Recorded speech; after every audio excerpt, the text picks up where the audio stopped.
Going into this last week in October, very early November, I have one more set of books I really want to get to.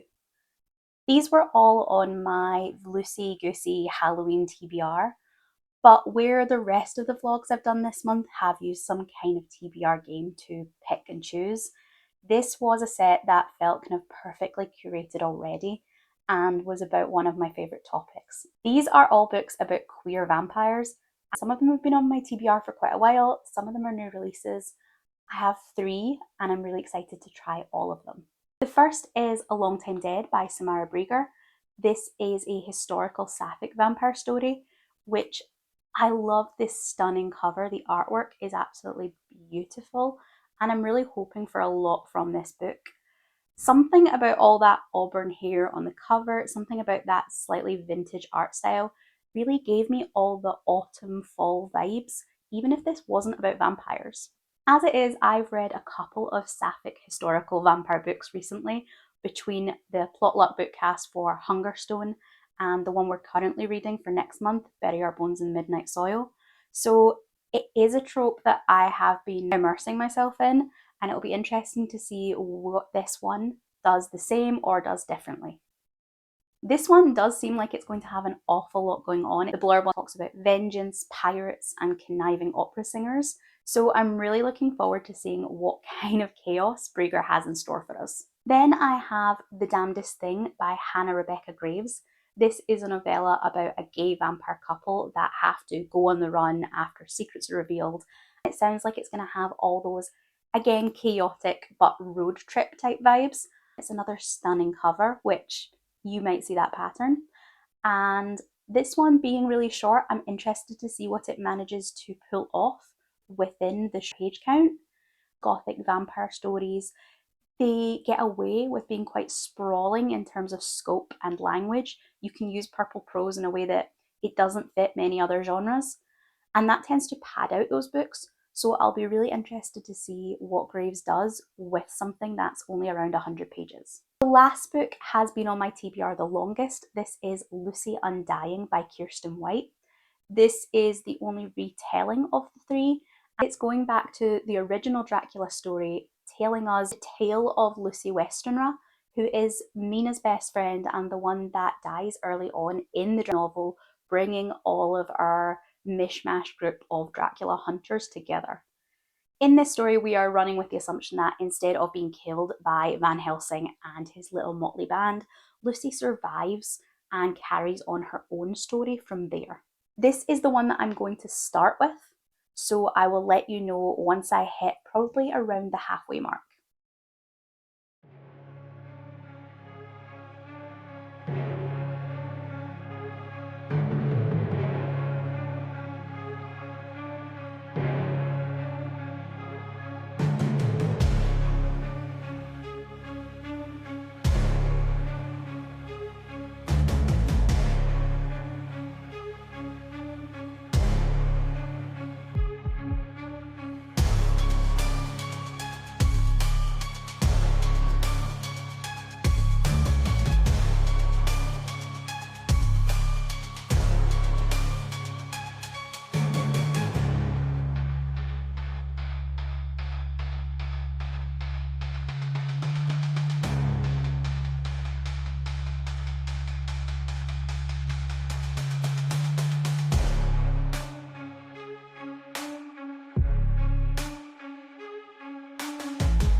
So I'd meant to come back to you round about the halfway mark of Lucy Undying, and I actually read a bit further than that. I think I'm around about the 60% mark now. And honestly, I really struggled to get into the book at the start. It wasn't what I had expected. I had taken this to be a novel that picks up in the immediate aftermath of Dracula, and we follow Lucy after not being killed, and we see her kind of unlife from that time period through to potentially the present day.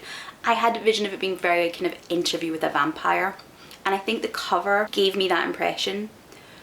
What I would say is that the book is more complicated than I thought. We have, I want to call it 3 point of views, and partly that was the reason that I didn't connect with it straight away.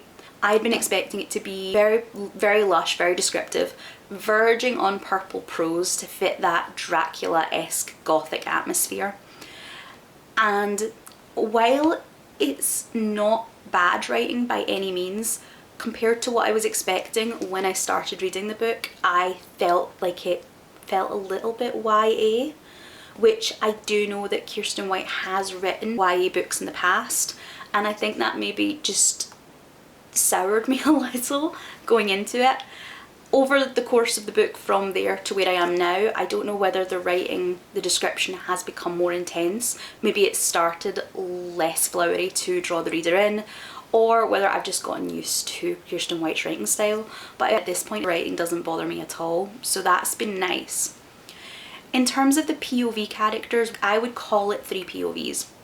The first is Lucy herself, and we're getting a Lucy from 2024, a transcript of her with a therapist, and her telling essentially the story from the moment in Dracula the trio of idiots kill Vampire Lucy.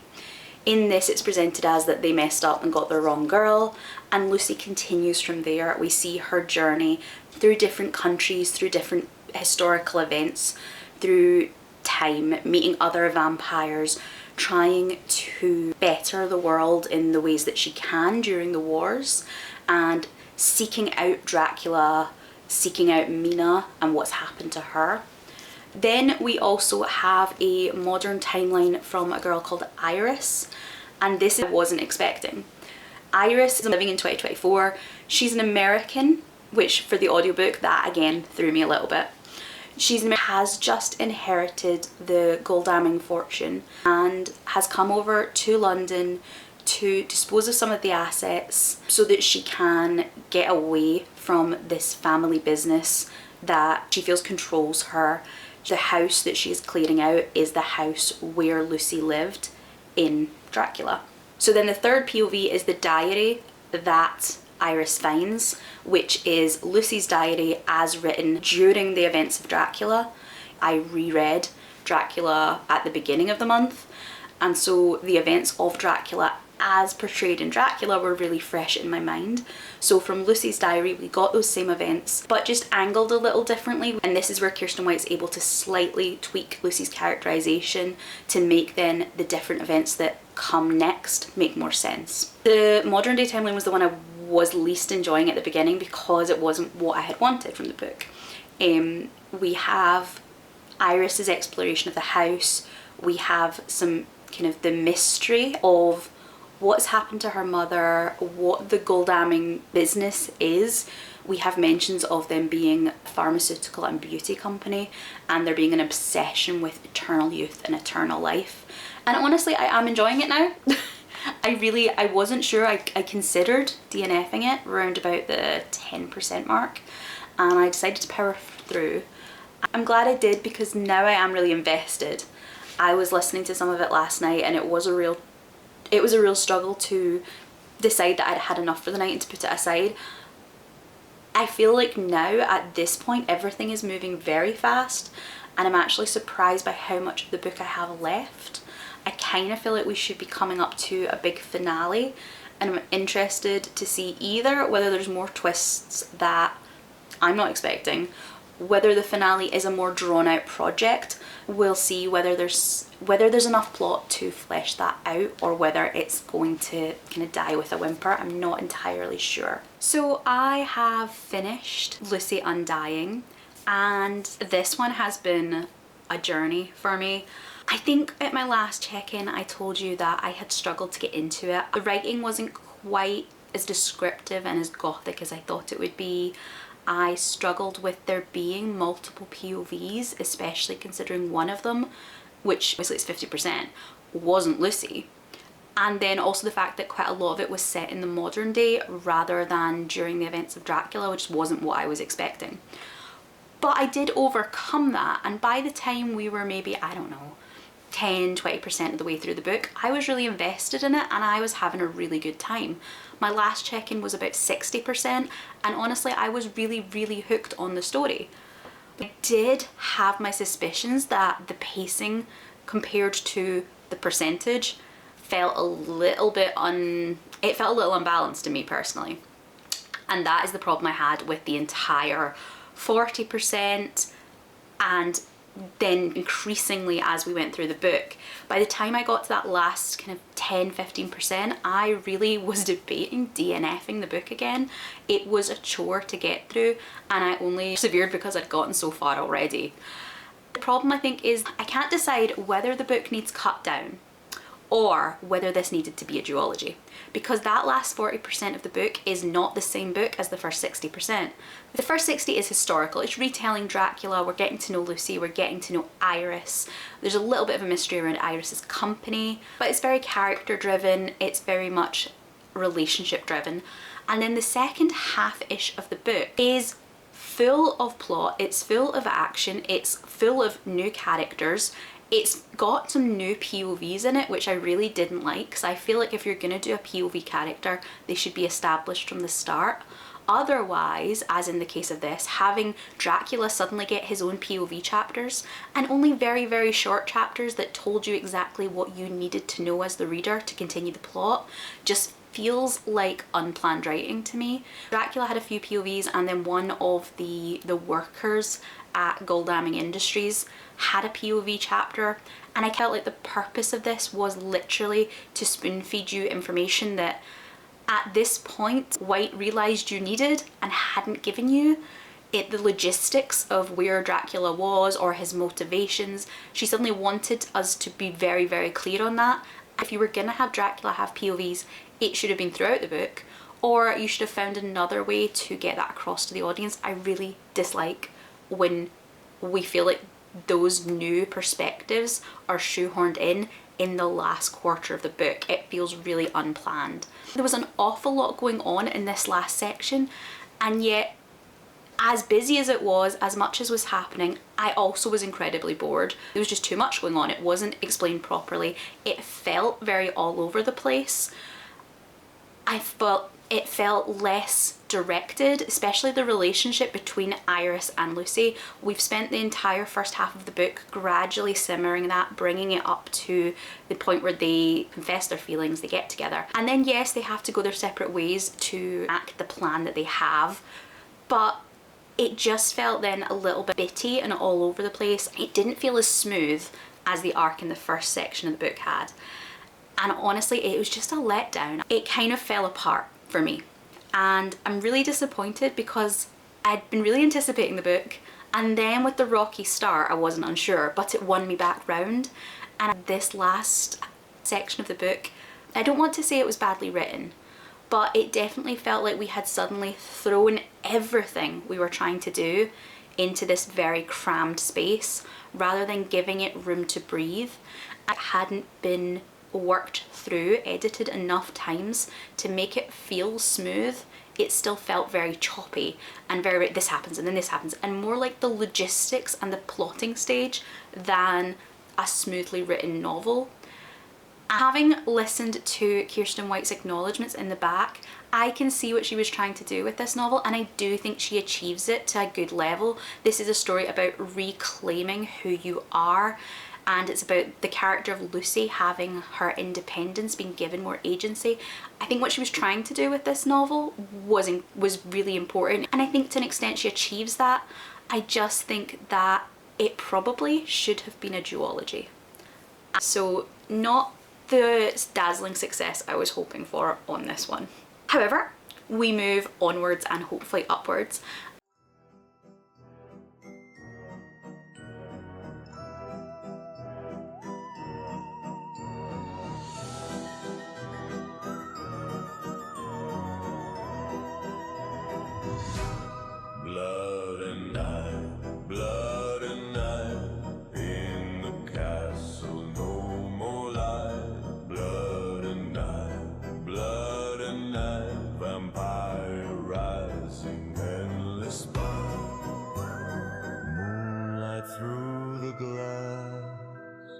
Shadows slowly pass, cold breath on my skin.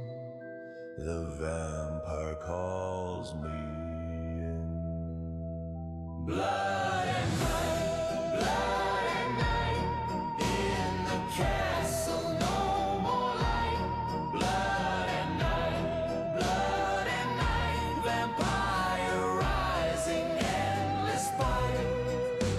Steps across the stone, darkness claims the throne. Eyes that burn in red, whispers of the dead. I have another vampire book down. This is The Damnedest Thing by Rebekah Graves, and it is the first book in the Uncursed book series.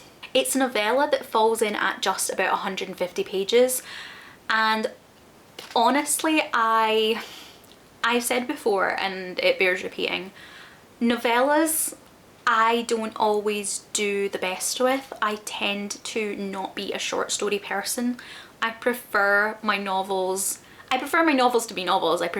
I love the idea of novellas, and I totally get that they give you this snippet of a world, but I'm greedy, and I just always somehow end up feeling that novellas just don't quite scratch the itch I'm looking for in storytelling. By and large, I mean, there are a few I've enjoyed, but this one, it was good and it definitely had its strengths, but there were a couple of things that just didn't work for me the way I wanted it to.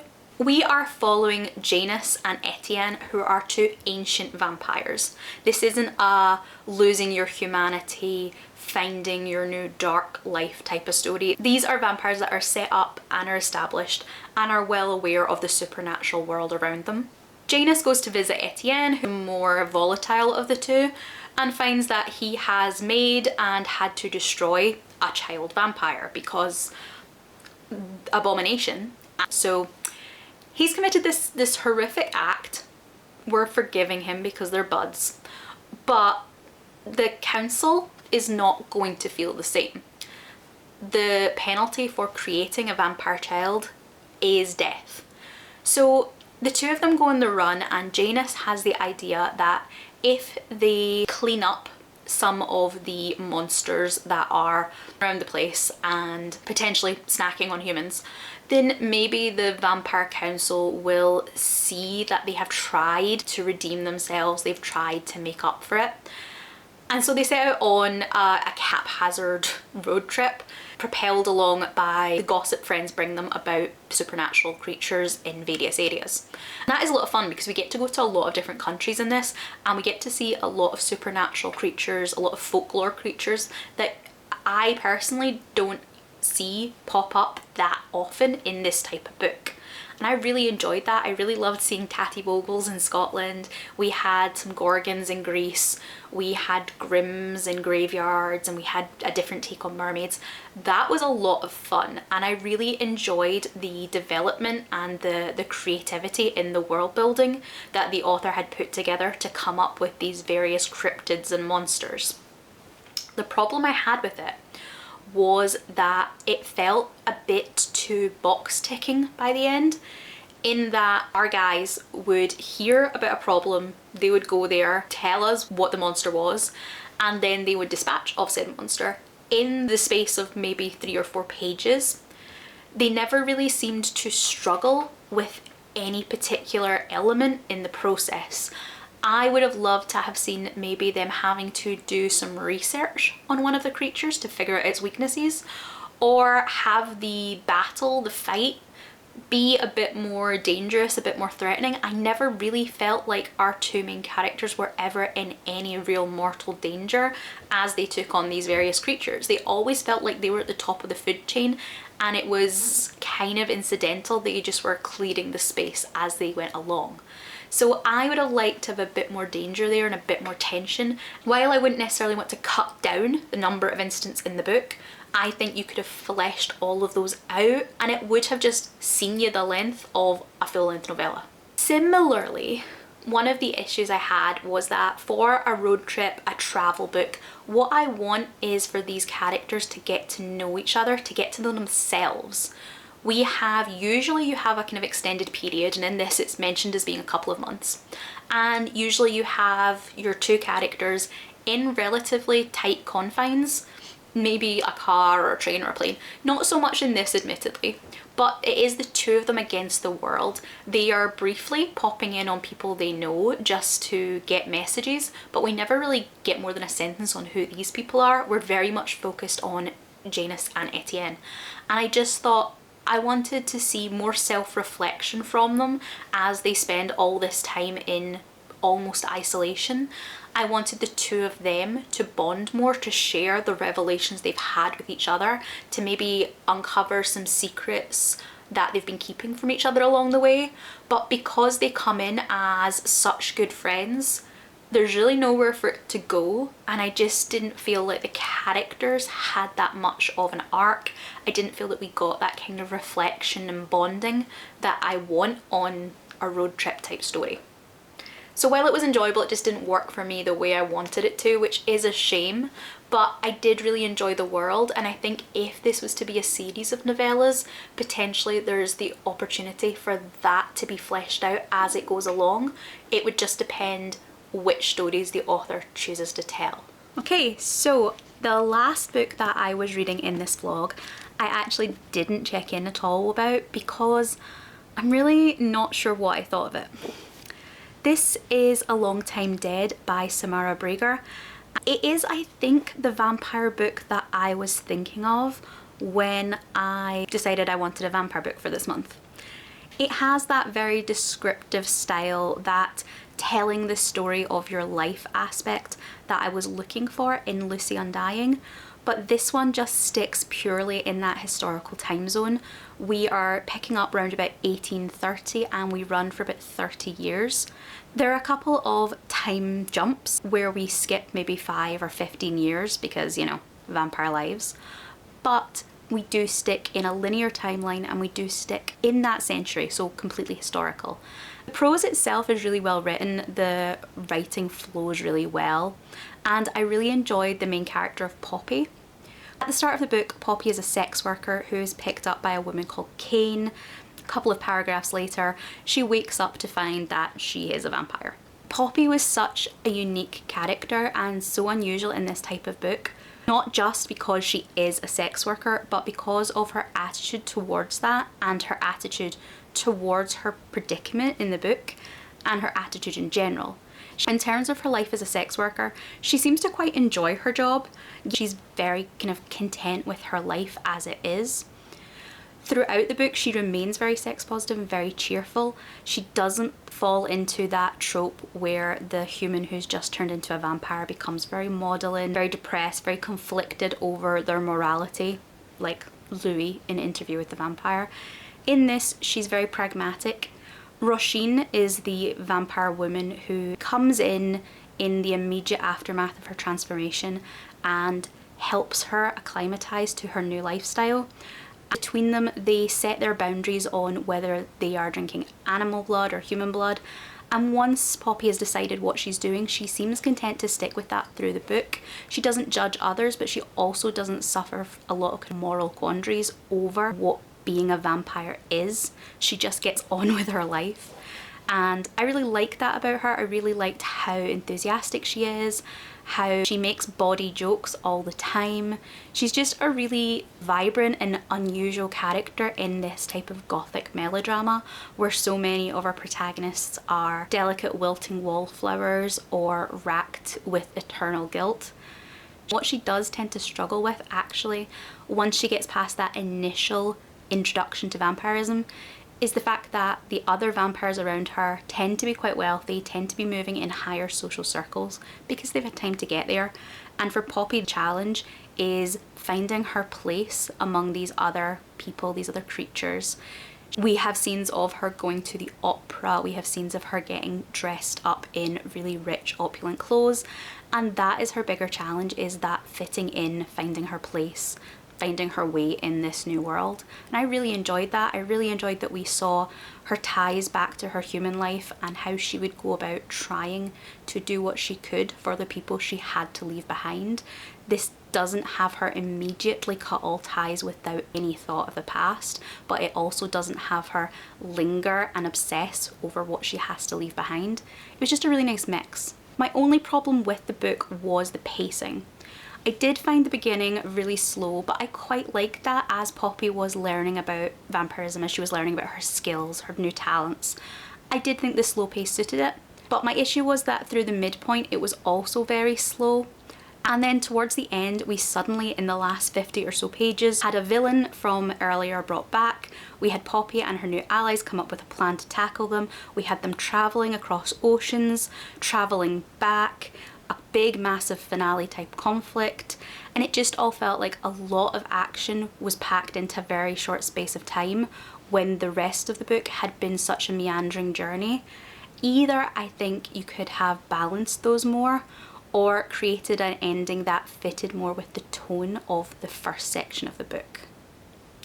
I did enjoy it though, and of the 3 books I've read for this vlog, I think this is my favourite. I don't know that I would go as far as a 4-star. It's maybe somewhere around a 3.75, but I'd round it up. I would be interested in seeing what the author does next, and I think this was a really interesting and really different vampire book. So while it's a little disappointing that this wasn't the 5-star that I had been hoping it might be, I still did enjoy it, and it still did finish this vlog out on a high, which is always nice. So the 3 books that I read for this vlog were A Long Time Dead by Samara Breger, The Damnedest Thing by Rebekah Graves, and Lucy Undying by Kiersten White. Considering the purpose of the vlog was to read vampire books, I find it interesting that none of them ended up being what I thought they would be when they were all in that really niche category to start with. I do think that's also a good thing because it shows that there's such variety in what we're doing with vampires nowadays. We can have books where you pick them up and you don't know exactly what you're getting, even when you are doing specifically queer vampires or specifically historical vampires. There's still a lot of variation. I really hope you've enjoyed seeing some of these books. If you're interested in any of them now, please let me know your thoughts in the comments.